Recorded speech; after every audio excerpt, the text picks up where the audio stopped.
Hello, this is Owen Richards. Doing research on the script of Ben-Hur. Before we get into the PowerPoint and all the information, I want to say a couple of things. Number one being the notes I have here. They're all in my own words. The notes, all the information I got from Wikipedia and where I put it, the Ben-Hur novel script. Sorry. Obviously, Wikipedia is not the most reliable of sources. So when I came to check if it was all correct information, it was, because all that information I did get and even more that I got from here did come from the book. So it was all checked and it was all right. The other thing I want to say is that I did make a mistake when doing my research on just quite a lot actually. I took straight to the internet and I was looking on the internet instead of looking straight in the book. When I did look for it, when I was doing my own script of the version, I skipped straight to it says Act 1, so obviously the start of the script, not reading any of the other pages at all, which was a mistake because all the information I found on the internet, which I spent hours and hours watching YouTube videos, looking, reading loads of articles and that, and it turns out it was all in here. So I spent hours and hours wasting time when I could have just looked up in here. So obviously that was a big mistake, but I can take that away and use it for if I go to uni or anywhere else to know that I should always check the script before I go onto the internet. So the method I'm going to be doing in this PowerPoint, I took away from Paul, my teacher, who he's done this for our last solos and duets and this solos duet, where he'll give us a script and we have to kind of like guess what the performance is going to be about by the information we get given before even the script starts, to know what the characters are going to be like, to what it's going to be about, judging by the title and everything like that. And even I know what Ben-Hur is about, I'm still going to do this method because I feel like it helps with understanding of not just about the script but understanding the whole script, which I think is important, with understanding the characters and even who wrote the script, because we need to know about information of what they've achieved and what kind of, I guess, style of writing they do. Alright, so getting straight into the PowerPoint now. Alright, so the first step, again this is my own version of the steps, so the first step is the title. What's important about the title and what can we learn from the title? So the title can tell us many things. It could it can tell us what the story is going to be out straight away. It can tell us the name of a character. It can tell us quite a bit. So obviously, title here, Ben-Hur. The picture here is a poster of a theatre production of Ben-Hur. It's not the same as my script book. It is kind of the same, but these people obviously not on mine. So yeah, the title's still the same. So Ben-Hur, obviously, if we're relating it to the original Ben-Hur, the movie which was released in the 90s, sorry, excuse me, it was released in the 90s, won many Oscars. It's a very serious movie. It's a very dramatic, thousands of actors. It's a very well-known movie by lots. So if we're judging it to that, then I guess we can kind of already know what it's going to be about. Ben-Hur is quite obvious. So hanging on to that factor, if we go to the next slide. So I noticed though, it doesn't seem right, the Ben-Hur logo. So when I went onto the internet and looked it up, these were for the original Ben-Hur. These were the type of posters they had for the movie and even the novel, where it was very dramatic, bold, in your face, very stereotypical black and white. There's some horses down here. It was very powerful. Like, it's very in your face, like I said.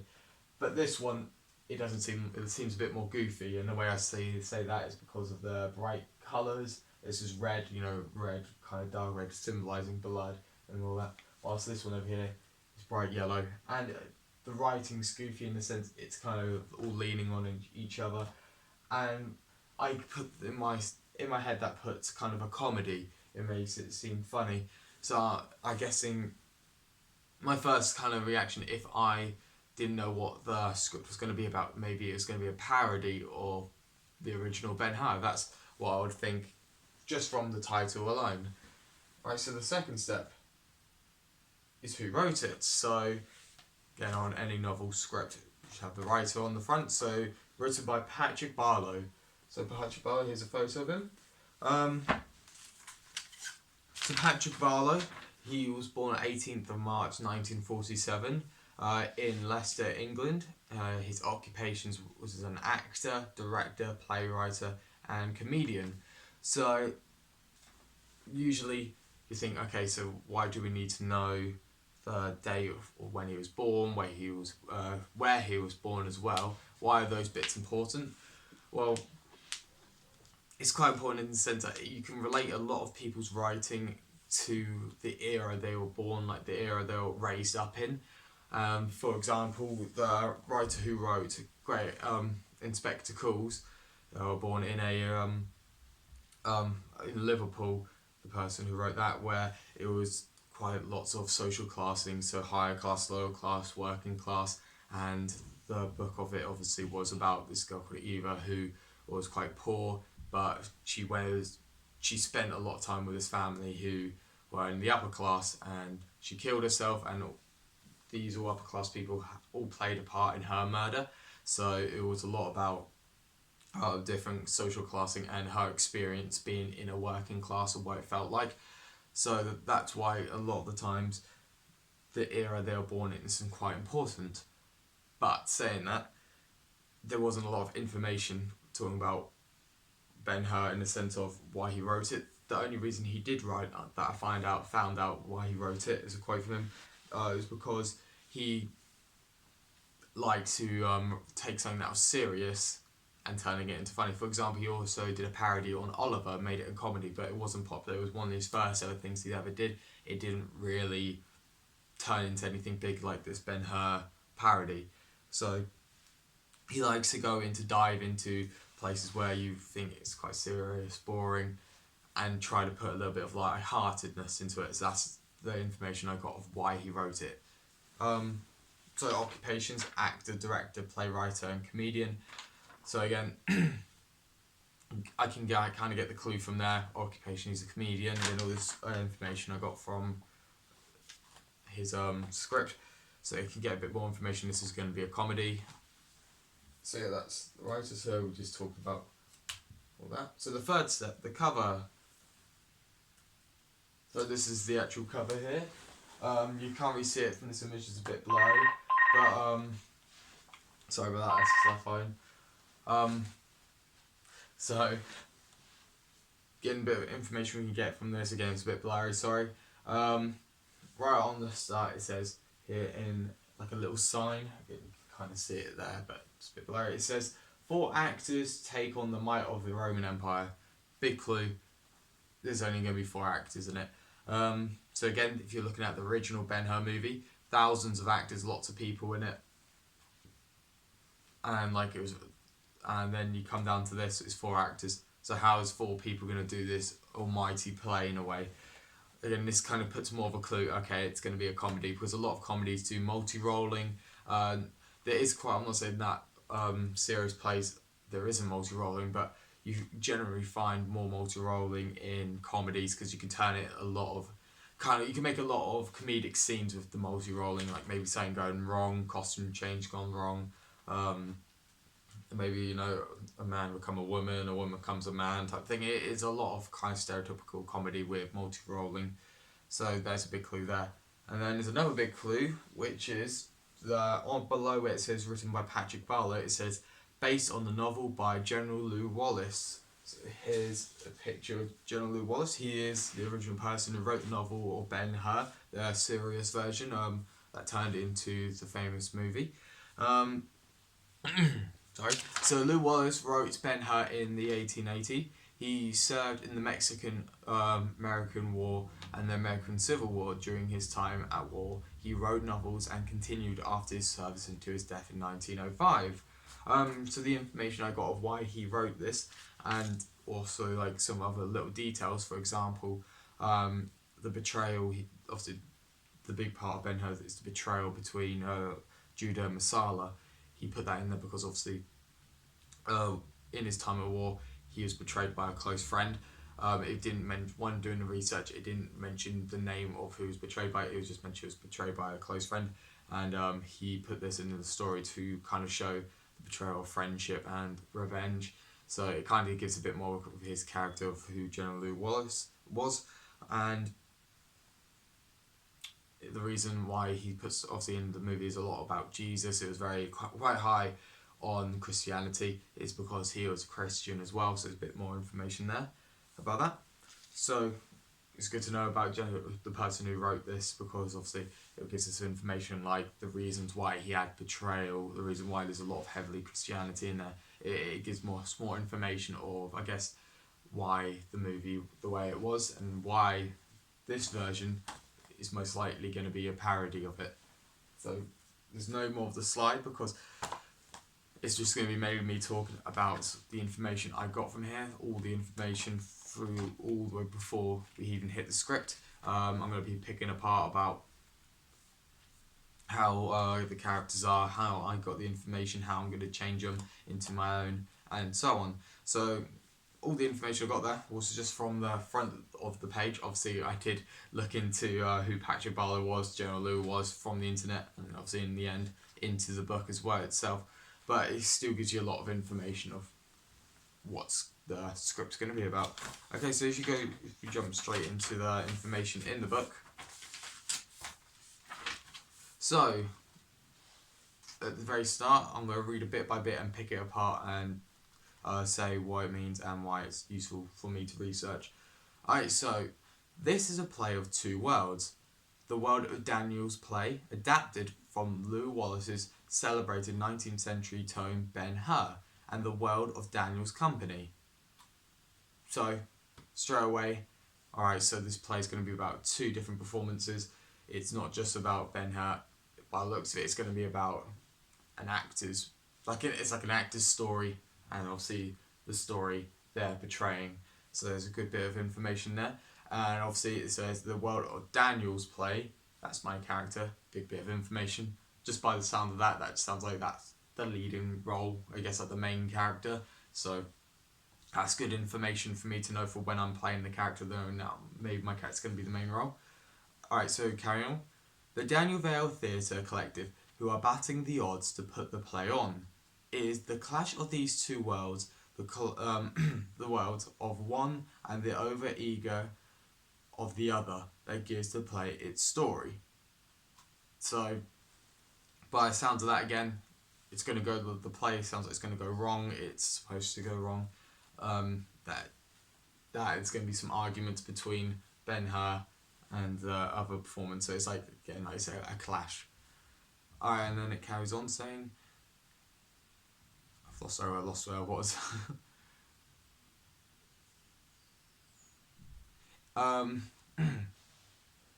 So that gives the play its story, its tension, and particularly its comedy. But, and this is crucial part, comedy though it is certainly is, no one, director, writer, designer, choreography, and particularly actors should know they're in a comedy. So that's a big bit of information. The way it sounds like it's going to be, have to be, so myself and all the other actors are going to be in it. We all have to pretend it's a serious play, which is a big bit of information, and obviously I don't think I could change that into my own, because it plays a big part of the story. It's supposed to be this serious performance that we all believe it's a spectacular performance that is just like the original movie. So I guess that's what kind of makes it funny, and the reason why, again, going back to Patrick Barlow saying turning into a serious play into a comedy, kind of relates to that, how obviously we're supposed to be taking it seriously, but we're making a lot of fun of it without even realising it. Alright, so carry on. In other words, the whole show, for it to work, must be performed, designed, written with the utmost seriousness. No jokes. In other words, nothing signalled. Daniel and his company must perform the Ben-Hur characters as if they are performing Shakespeare.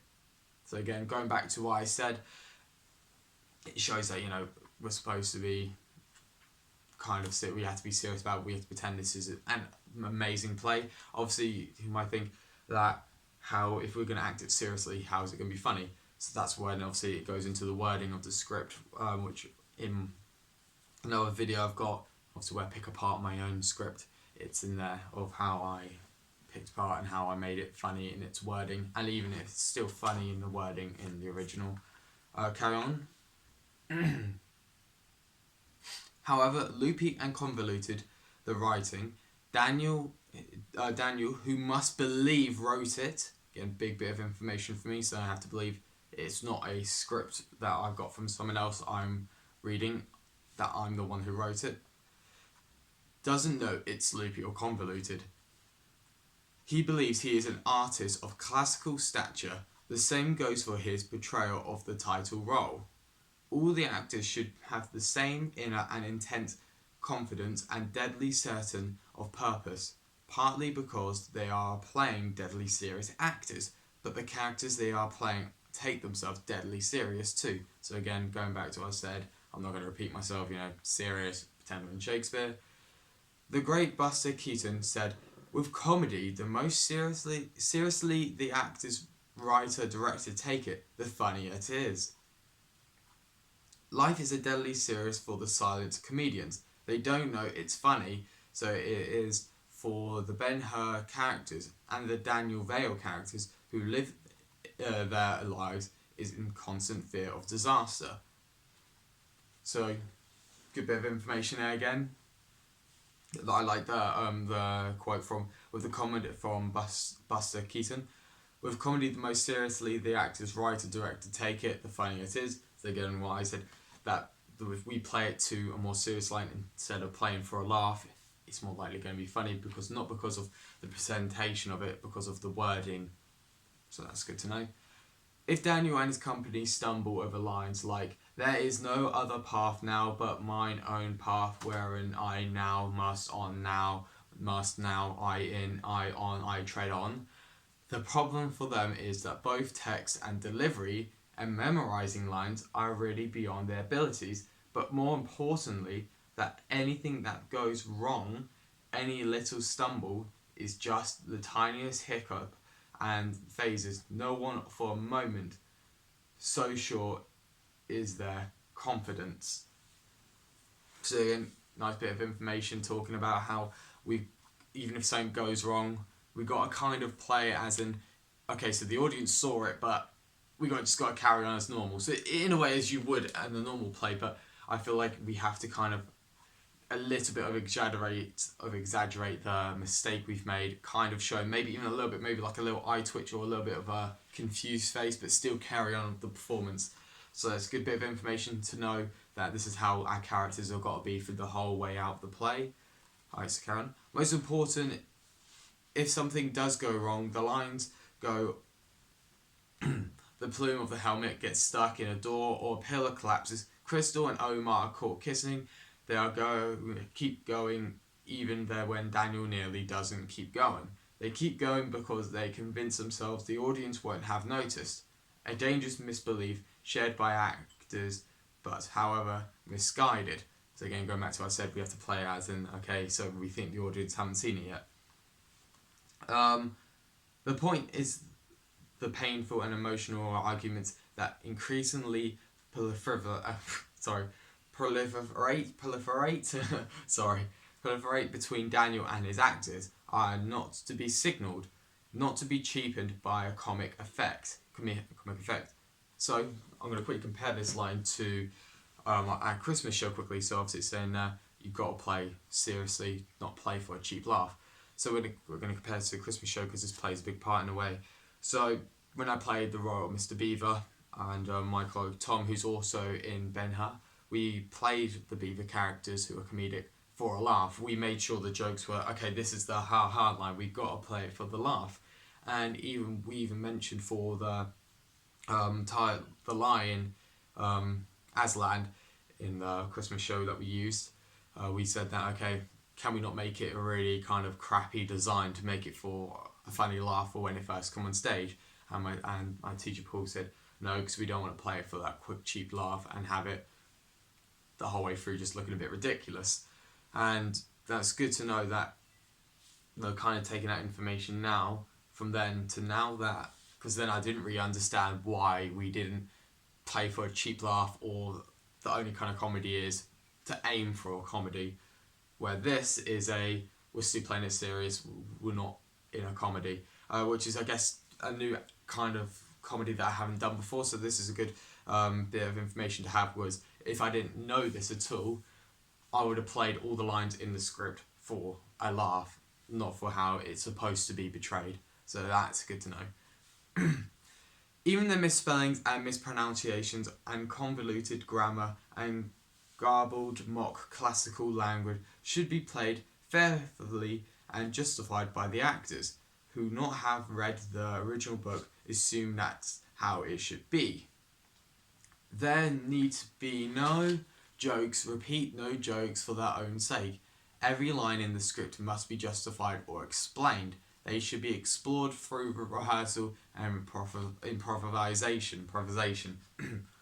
So that's a nice bit of information of when I did write my script. I wish I knew that then when I did write my own script of this version of the script, that every line needed a meaning. So as soon as I did find out this information, I made sure I went back into my own script and I redid the video for where I did the research on my own script, and I made sure every line had a meaning of why it was kind of a comical line even where it wasn't supposed to be. So the cheap laugh, because when I did write it, I played it for, okay, cheap laugh line, and even though I could have done that, because it's my own version, I would like to kind of stick to the writer's intent and keep it to on the line of how it's supposed to be played, because I think that's the best comedy for this. And I guess it also opens up a new light of new comedy that I haven't really explored, which is not playing for a laugh, but playing seriously and getting the laugh still. And it does carry on about talking about how the character's supposed to be in that sense of playing it seriously. It also gives you a bit of information here of Ben-Hur was presented at the Watermill Theatre in associations with Theory Angle in 2012 and directed by Scenefoil. Before I carry on, good bit of information. 2012 was the year. It was early 2012. It was the scriptwriter who made it, so that's nice to know that when it was made. This latest version was presented at the Tricycle Theatre in associations with Theory Angle, and it just gives you information of who the first type of people who were to play the characters. And even though I haven't got the information here, I've got it in a different video of where it says here Daniel Judah Ben-Hur was first played by John Hopkins, and it says about the other actors who were the first people to play him. If this was me a year ago, I wouldn't have researched into that, but luckily I have researched into it. When I found out that it's information, I researched how the first ever people to play these characters portrayed the characters. There wasn't a lot of information on those actors because they're not as well known as some other actors, so it's quite hard to kind of scrape information, but I did find some, and that's in another video of where I talk about how the first of the people to play those characters portrayed them, which I think is quite important because I can get information I can pick to put into my own character, even ask my cast how to play them. So that's a nice bit of information there. So this is another bit of quiet and important bit. This is setting. So it says the set should be particularly for the needs of the production, but should reflect Daniel Vale's desire to recreate as authentic representation of Jerusalem and Rome in the 1st century AD as it possibly within his somewhat limited means. Any music used should be nothing short of epic in nature. Big bit of information of, okay, so it's supposed to be the set of an epic theatre, but it's supposed to be quite crappy at the same time, which luckily, before I even knew this information, I did already, because I quite like the fact that it's so like nice, looking Roman stage, but then it's also got a lot of flaws. It looks like it's made by a 6-year-old, so that was a nice bit of information there, again, knowing what the writer's intent of the staging was, so I can take that away and use it for myself. So that is basically everything, the main information I got from that. I'm going to quickly brief, I'm not going to go too much into this because again I got this in another video. I'm going to quickly talk about some of the lines. about my character. So the next step Paul usually go with us about like learning, I guess, the characters we're going to be playing, again, first solos and duets, was just reading the first line, and you kind of get a clue what your character's going to be like. So I'm just going to read the first kind of like paragraph here of my character. So it says, "Good evening and welcome to the Tricycle Theatre and tonight's play, the world premiere of Ben-Hur, A Tale of the Christ, presented by Daniel Vale Theatre Collective, and adapted, directed, designed and choreographed by Daniel Vale. But before we begin tonight's performance, please be certain to turn off all mobile telephones and any photography equipment. Thank you, and now to introduce tonight's performance, please welcome myself, Daniel Vale." I see it's very clear that my character's going to be cocky and up his own arse, only because of the line where it says, "A Tale of the Christ, presented by Daniel Vale, Theatre Collective, and adapted, directed, designed and choreographed by Daniel Vale." He's not kind of like, he's not like presenting his cast or anyone else first. It's all about him first, and he even presents himself first, even that he's already done that. He's already like come on stage and said all this, but then he still wants to introduce himself again. So from that I can take away, okay, my character's going to be cocky. He's going to be, I'm the main character of the performance. So that's good to know, that is. So that's the first bit of information. It's good. In another video I have dived in a little bit more of information with my character, so I'm not going to dive in any more of that. I just wanted to kind of show the method that Paul taught me, which is very useful and I'm grateful for, and I'm going to use it in scripts for the future that always look at the front cover, always kind of get the first bit of information from here and your first line or sentence, because it can give you a lot of information of what your character is going to be like. So that's the end of this video of the research I did for the script itself, and also my other one that I've made was my own script research, which is the one I wrote, and the reason I did that is all the reasonings in that video, so you have to watch that one to understand why I did that. Alright then, thank you very much, and I'll see you in the next one.